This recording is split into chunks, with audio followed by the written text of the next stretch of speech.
Hey, it's Brian with the Midnight Mechanic. One of the general maintenance items that you're going to have to do on your engine at some point is the thermostat. Now what the thermostat does is it helps keep your engine running at the optimal temperature.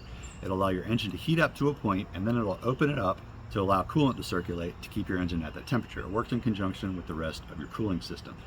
You generally replace it at a certain number of miles, but sometimes they fail, like it did in this 2012 Grand Cherokee. It's stuck closed, so the engine's overheating and not allowing the coolant to circulate. So it's really easy to replace on this. We're going to show you how to do it. The thermostat on this Grand Cherokee is located underneath this air silencer. The first thing we're going to need to do is remove this air silencer. The way you do this is there's a band clamp over by the throttle body and a band clamp right here at the air box, along with having to unplug the IAT sensor. So we're just going to go ahead and remove these band clamps.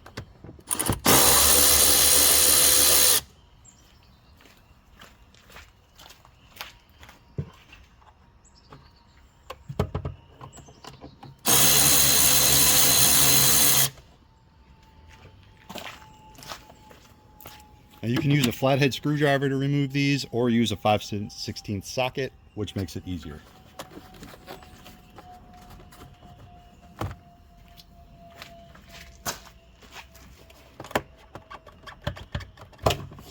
On the front here, it just sits into a little pocket, so you can just pop it right out. Set this aside so it doesn't get dirty. When you remove the thermostat, it's going to leak coolant out. Now there's a splash guard on the bottom of this Grand Cherokee, and the coolant is going to leak out over on this side. So make sure you put your pan down and your coolant bucket to keep that radiator fluid from getting down in the ground and getting out into the environment. To remove your thermostat housing, you need to remove the upper radiator hose first. To do this, you have to take this little band clamp off. To get it off, use a pair of channel locks or a pair of pliers, pinch it shut and slide it off.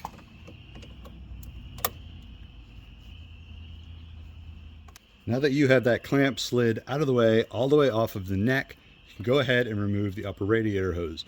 Sometimes the heat will get this to stick to it. We use this pick, and you can slide it in the edge and rotate it around, and it'll break that seal without damaging your hose. It's going to dump coolant out, so try and make sure you can get it to go down in your bucket.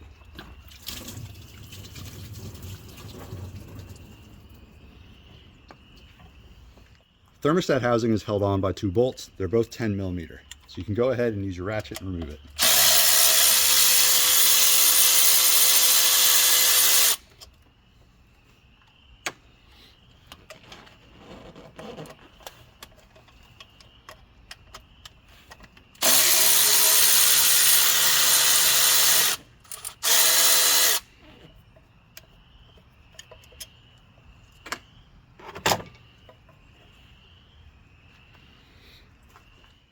Before you install the new thermostat, make sure that the gasket surface is smooth. Now this is just plastic, so just use a rag or a light scrub brush to get it smooth. Don't use any blades or anything. You don't want to gouge it and create a leak.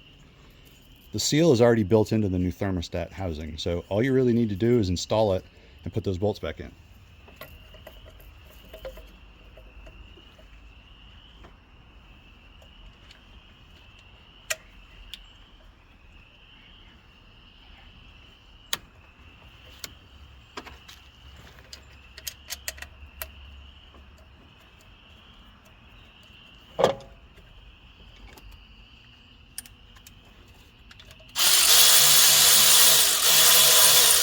Don't over tighten it because it's just plastic.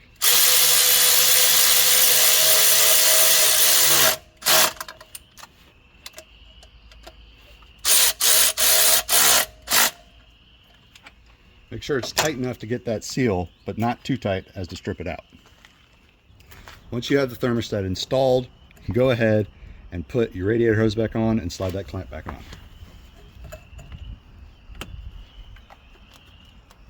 This little notch here is about where you need to run it all the way up to.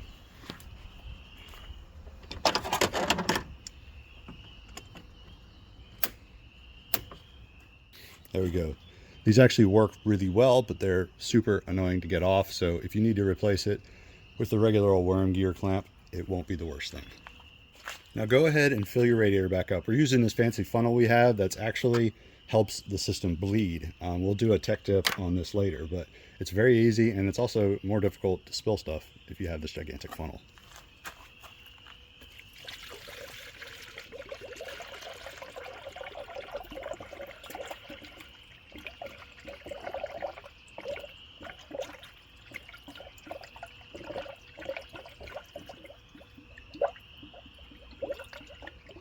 Once you get everything installed, leave your coolant bubbling down in here. We'll show you why we're doing this, but go ahead and reinstall your upper air silencer just to keep anything dirty from getting into your throttle body. So we're gonna go ahead and install that.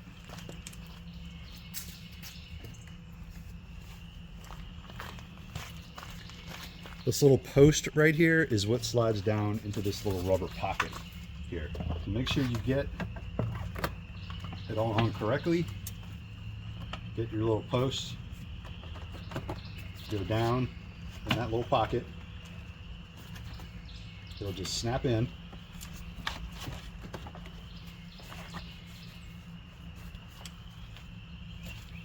Now you can go ahead and tighten down those band clamps.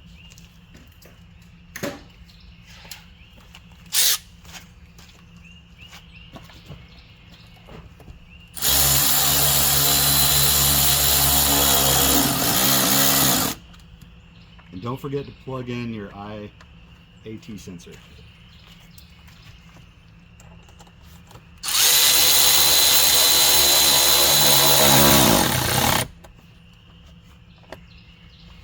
Now you're ready to start bleeding the air out of your system.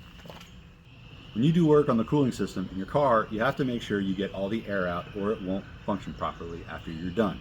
We have this tool we use that connects into the radiator cap, and it helps us bleed all the air out. Now, in a cooling system, the air will try to go to the highest point of the system.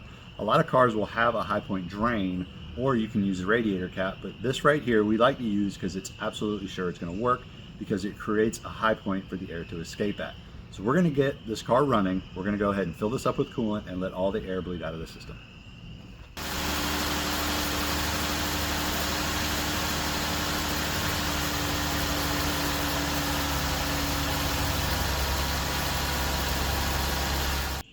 It's all buttoned up, all the air is blowed out of the system. Now just go ahead and make sure there's no leaks, and don't forget to take your coolant somewhere to be recycled. So there's something else easy you can do for general maintenance on your car right at home. If you have anything else you'd like to learn about, any other tools you'd like to see, post down below in the comments. Don't forget to follow us on Facebook and Instagram at The Midnight Mech, TikTok at The Midnight Mechanic. Check our other page out, Third Pedal Engineering, and we'll see you guys next time.